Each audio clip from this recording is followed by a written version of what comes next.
Hello students, good morning. In previous video, we all discussed about the democracy, key elements of democracy. But in today's video, we will discuss about we have to learn about the implement of equality by the government. So, our chapter name is democracy. Our chapter name is democracy. Lesson number first, democracy in civics. Okay, in civics part, we learn about democracy. But today video we have to learn about the implement of equality by the Indian government and issues of equality on other country. हम लोग इस video में पढ़ेंगे कि भारत सरकार के द्वारा ऐसे कौन कौन से कदम उठाए गए, ऐसे कौन कौन से इम्प्लीमेंट किए गए जिसकी वजह से भारत के नागरिकों में क्या हो सके, इक्वलिटी आ सके, है ना. इंडियंस में इक्वलिटी आ सके, क्योंकि हम जानते हैं इंडिया क्या है, एक बहुत बड़ी कंट्री है और इंडिया में क्या है, इंडियन कॉन्स्टिट्यूशन में इक्वलिटी तो दिया गया है, सभी लोग इक्वल तो हैं, लेकिन कहीं ना कहीं वो इक्वलिटी क्या है, हमारे सोसाइटी में दिखाई नहीं देती है. इसीलिए इंडियन गवर्नमेंट के द्वारा जो भी इम्प्लीमेंट्स किया गया है, जो भी स्टेप्स उठाया गया है, किसके लिए, इक्वलिटी के लिए, उसी को हम आज डिस्कस करेंगे. ठीक है, तो हमारा क्या है, implement of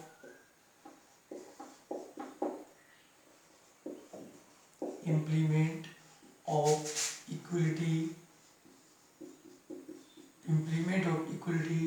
by the government.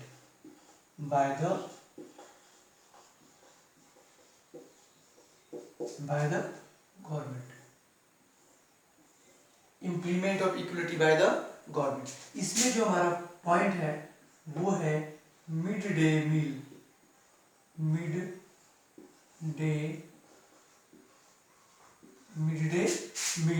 जिसको हम लोग कहते हैं मध्याह्न भोजन. मिड डे मील का मतलब होता है मध्याह्न भोजन, है ना. तो mid day meal is the very important step taken by the Indian government to create equality all the citizens of India. Bharat सरकार के द्वारा मिड डे मील जो स्कीम है, ये स्कीम एक बहुत ही अच्छी स्कीम है, जिसके द्वारा ये दिखाई देता है कि किस तरह से भारत के लोगों को इक्वलिटी लाने के लिए, भारत के लोगों को समानता दिलाने के लिए ये मिल काम कर रहा है, यानी कि ये मिड डे मील योजना काम कर रहा है. ठीक है, तो हम देखते हैं mid day meal scheme was started in Tamil Nadu. In first, Tamil Nadu was the first state that adopted the mid day meal schemes. किसने, तमिलनाडु ने.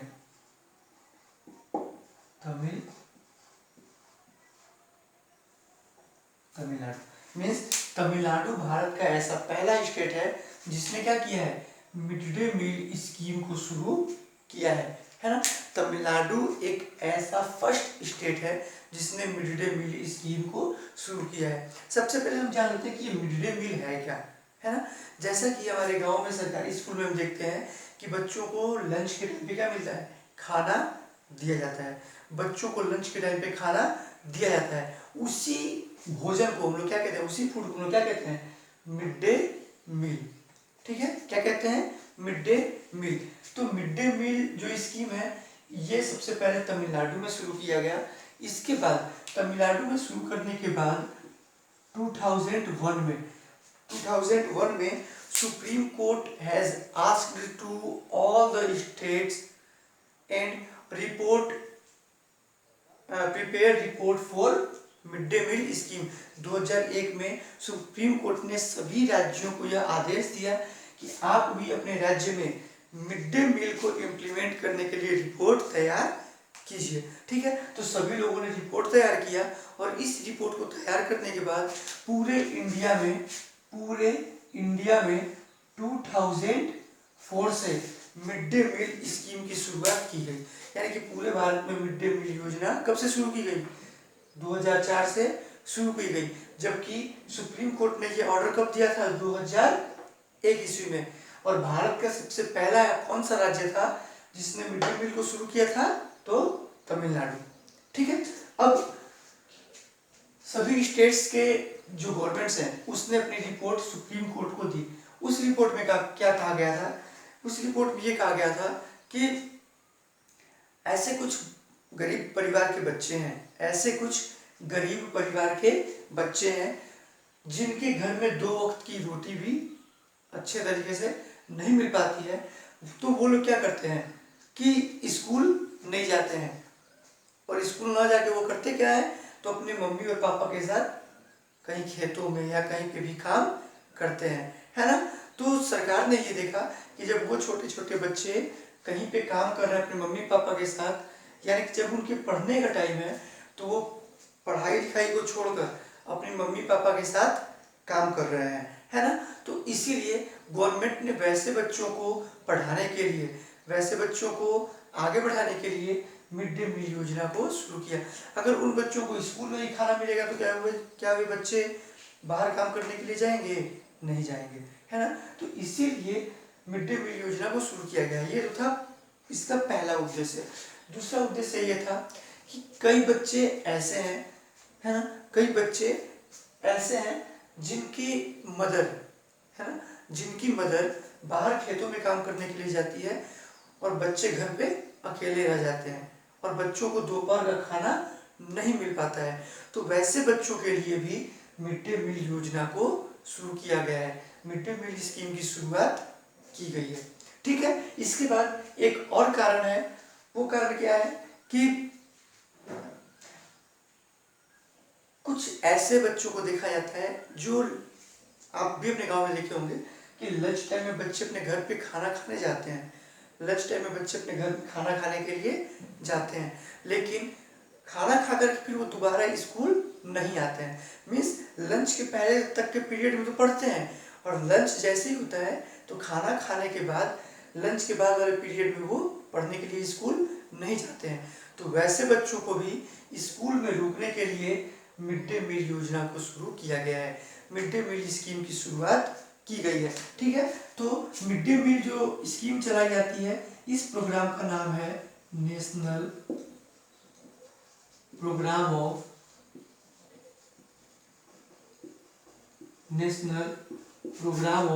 न्यूट्रिशन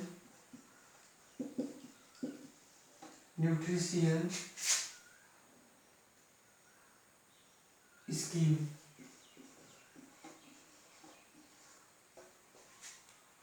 ठीक है, यानी कि जिस योजना के तहत मिड डे मील स्कीम को चलाया जाता है उसका नाम है national program of nutrition scheme. Means बच्चों के सही तरीके से पालन पोषण करने के लिए, बच्चों को प्रोटीन वगैरह प्रोवाइड करने के लिए मिड डे मील योजना को शुरू किया गया है। क्योंकि गवर्नमेंट ये कहती है कि जब तक बच्चे अच्छा भोजन खाएंगे नहीं तब तक वो पढ़ाई नहीं कर सकते हैं। The government is decided that the mid day meal scheme is started in all the states of India. हमने अभी 3 कारणों के बारे में बताया। यानी कि पहला कारण ये था कि ऐसे बच्चे जो अपने मम्मी पापा के साथ खेतों में काम करते हैं और वो पढ़ने लिखने नहीं जाते हैं, तो वैसे बच्चों को स्कूल में लाने के लिए क्या किया जाता है कि मिड डे मील योजना को शुरू किया गया है। दूसरा क्या था, ऐसे बच्चे जिनकी मदर खेतों में काम करती है और उन बच्चों को दोपहर का खाना नहीं मिल पाता है और वो बच्चे घर पे भूखे रह जाते हैं, तो वैसे बच्चों के लिए भी मिड डे मील योजना को शुरू किया गया है। और थर्ड कारण ये है कि बच्चे लंच टाइम में अपने घर तो जाते हैं, लेकिन लंच टाइम के बाद घर से स्कूल दोबारा नहीं जाते हैं, तो वैसे बच्चों को रोकने के लिए वैसे बच्चों को स्कूल में ही रोकने के लिए क्या किया गया है, मिड डे मील स्कीम की शुरुआत की गई है। ठीक है, समझ में आ गया सबको। चलिए अब हम आते हैं नेक्स्ट टॉपिक पे।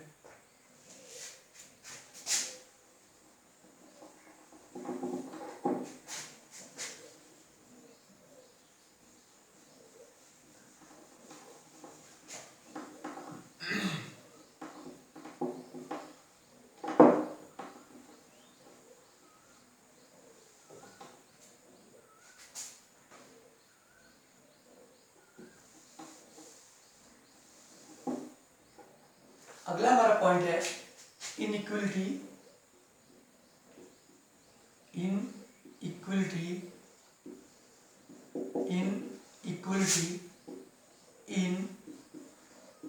अदर डेमोक्रेटिक कंट्रीज, है ना। जब आप लोग बुक के टॉपिक को देखेंगे तो उसका अगला टॉपिक है inequality in other democratic country. Means केवल भारत ही नहीं, not in India, in world the every democratic country we found inequality, means असमानता।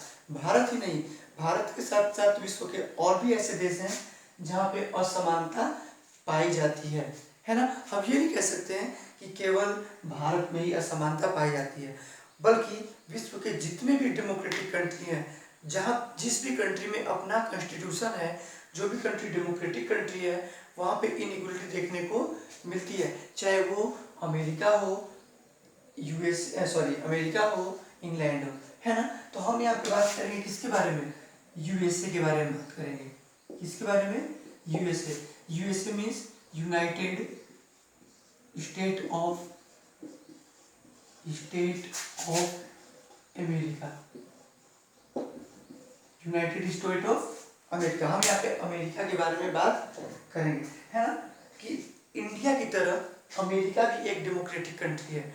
ठीक है, इंडिया की तरह अमेरिका भी एक डेमोक्रेटिक कंट्री है, लेकिन अमेरिका में भी क्या था कि लोगों के बीच, है ना, लोगों के बीच between the citizens there are many types of inequality are created। वहाँ के नागरिकों के बीच बहुत प्रकार के, तरह तरह अलग अलग प्रकार के वहाँ पे क्या था, इनइक्वलिटी था। उसी इनइक्वलिटी को खत्म करने के लिए यूएसए में कुछ ऐसे लोगों ने यूएसए में यानी कि अमेरिका में मूवमेंट चलाया। मूवमेंट मीन्स आंदोलन चलाया, जिस मूवमेंट की वजह से क्या हुआ, अमेरिका में भी इनइक्वलिटी को खत्म किया गया और लोगों को एक समान रूप से देखा जाने लगा, है ना। यानी कि जब अमेरिका में भी इनइक्वलिटी था तो उस इनइक्वलिटी को यानी कि उस असमानता को खत्म करने के लिए अमेरिका में कुछ ऐसे लोग थे जिन लोगों ने इनइक्वलिटी के लिए आवाज़ उठाया, मूवमेंट किया और अमेरिका में लोगों को समानता का अधिकार दिलाया। इसमें से दो लोग फेमस थे, कौन थे, पहले थे रोजा पार्क्स और दूसरे थे मार्टिन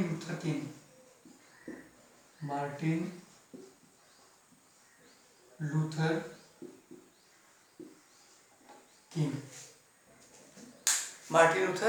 किंग। यानी कि in 20th century in America there were many types of inequality is created by the citizens of Africa। Means Africa और अमेरिका के लोगों के बीच बहुत तरह की असमानता थी, क्योंकि जो अफ्रीका के लोग थे वो कैसे थे, ब्लैक स्किन थे, काले लोग थे, और जो अमेरिका के प्रॉपर रहने वाले लोग थे वो कैसे थे, वाइट स्किन, है ना। तो वाइट स्किन वाले जो ब्लैक स्किन वाले लोग होते थे उनके साथ हमेशा भेदभाव करते रहते थे। उनको बसों की सीटों पे बैठने नहीं दिया जाता था, उनके लिए अलग से रास्ते बनाए जाते थे, है ना। इसके बाद जहाँ पे गोरे लोग आएंगे उस जगह से जो काले लोग थे उनको हटना पड़ता था। यानी कि बहुत अलग अलग तरह के वहाँ पे भेदभाव किए जाते थे। इसीलिए वहाँ के दो लोगों ने, किसने, रोजा पार्क्स और मार्टिन लूथर किंग, इन लोगों ने क्या किया, यूएसए में मूवमेंट की शुरुआत की, अमेरिका में आंदोलन किया। और अमेरिका में क्या किया उन लोगों ने, आंदोलन करने के बाद लोगों के बीच इक्वलिटी लाया, है ना। इसके लिए क्या किया गया, अमेरिका में सिविल राइट मूवमेंट चलाया गया, सिविल राइट मूवमेंट चलाया गया। कब, 1955 में, ठीक है। अमेरिका में क्या चलाया गया, सिविल राइट मूवमेंट। अब सिविल राइट मूवमेंट क्या है ये देख लीजिए। जो सिविल राइट मूवमेंट है इसकी शुरुआत रोजा पार्क्स ने किया, है ना। इसकी शुरुआत किसने किया, रोजा पार्क्स ने किया। जबकि जो मार्टिन लूथर किंग थे, इनका क्या मानना था कि जो डिफरेंसेस व्हाइट स्किन और ब्लैक स्किन के लोगों के बीच है, उस डिफरेंसेस को क्या किया जाए, कम किया जाए, है ना। तो जो मार्टिन लूथर किंग है, मार्टिन लूथर किंग को नोबेल प्राइज दिया गया है 1950 में। क्या दिया गया है, Nobel prize. Martin Luther King को 1950 में नोबेल प्राइज दिया गया। किस लिए दिया गया, क्योंकि इन्होंने क्या किया है, अमेरिका में जो व्हाइट लोग मीन्स व्हाइट स्किन लोग थे और जो ब्लैक स्किन लोग थे, इनके बीच जो भी डिफरेंसेस थी उन डिफरेंसेस को इन्होंने खत्म करवाया, ठीक है। हम बात करते हैं रोजा पार्क्स की, ठीक है। रोजा पार्क्स के बारे में एक कहानी है कि एक बार रोजा पार्क्स अपने ऑफिस से, है ना, काम करके घर लौट रही थी और उस दिन वो बहुत ज़्यादा थक गई थी। तो जब वो बस पे चढ़ी तो बस में उन्होंने देखा कि एक सीट खाली है, ठीक है। तो उन्होंने क्या किया, उस सीट पे वे बैठ गई। लेकिन तभी अचानक से क्या हुआ कि अगले स्टॉप पे उस बस में एक वाइट स्किन वाला व्यक्ति चढ़ा और उसने रोजा पार्क्स से बोला कि आप की जो स्किन है वो कैसी है, काली है, इसलिए आपको ये सीट छोड़ना पड़ेगा। इस बात पे रोजा पार्क्स को गुस्सा आया और उन्होंने सीट छोड़ने से मना कर दिया।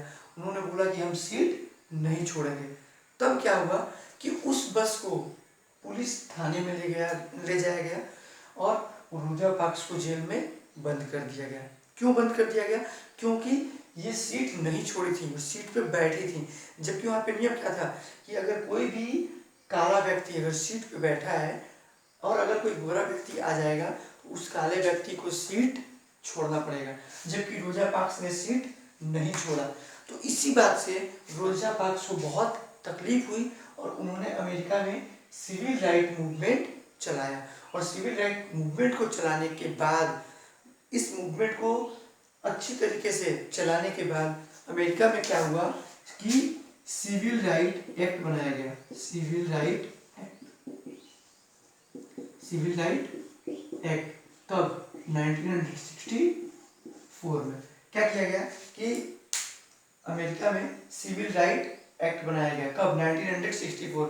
सिविल मीन्स नागरिक अधिकार कानून। सिविल राइट एक्ट का मतलब नागरिक अधिकार कानून। मीन्स अब अमेरिका में सिविल राइट एक्ट 1964 में बनाया गया। इस एक्ट का मतलब क्या था कि अब अमेरिका में गोरे लोगों और काले लोगों में कोई भी भेदभाव नहीं रहेगा। इस तरह से अमेरिका एक डेमोक्रेटिक कंट्री है और अमेरिका में भी क्या थी, पहले इनइक्वलिटी थी, लेकिन रोजा पार्क्स और मार्टिन लूथर किंग के प्रयास की वजह से क्या हुआ, अमेरिका में भी लोगों के बीच समानता आई। तो आप लोगों से क्वेश्चन यही पूछा जाता है, in which year civil right act was passed. In which year civil right act was passed, तो 1964। ठीक है, कोई दिक्कत, अगर किसी को कोई प्रॉब्लम होगी तो वो मेरे डायरेक्ट व्हाट्सएप पे क्वेश्चन पूछ सकता है। ठीक है, चलिए हम आते हैं नेक्स्ट टॉपिक पे।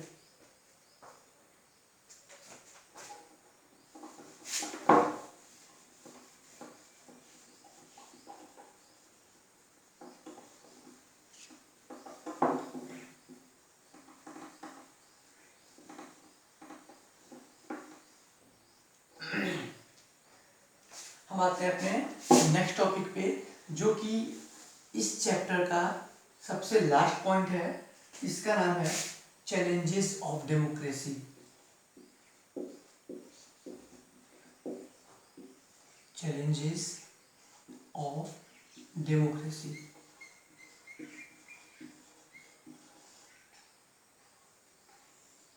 है ना। मीन्स लोकतंत्र की क्या क्या चुनौतियां हैं, चैलेंजेस ऑफ डेमोक्रेसी, है ना। तो अभी तक हमने जो भी चीज़ों को पढ़ा तो हमको तो ये चीज़ समझ में आ गया होगा कि डेमोक्रेसी की कौन सी चैलेंजेस है, कौन कौन सी चुनौतियां हैं। तो सबसे जो बड़ी चुनौती है वो क्या है, इक्वलिटी। सबसे बड़ी चुनौती क्या है, इक्वलिटी। ठीक है, किसी भी डेमोक्रेटिक कंट्री की जो सबसे बड़ी चुनौती है वो क्या है, इक्वलिटी। मीन्स अगर हमारा कंट्री अगर डेमोक्रेटिक कंट्री बन चुका है, if our country is declared a democratic country, so it is very necessary to all the citizens are equal before the law। क्या, equal before the law, equal before the law।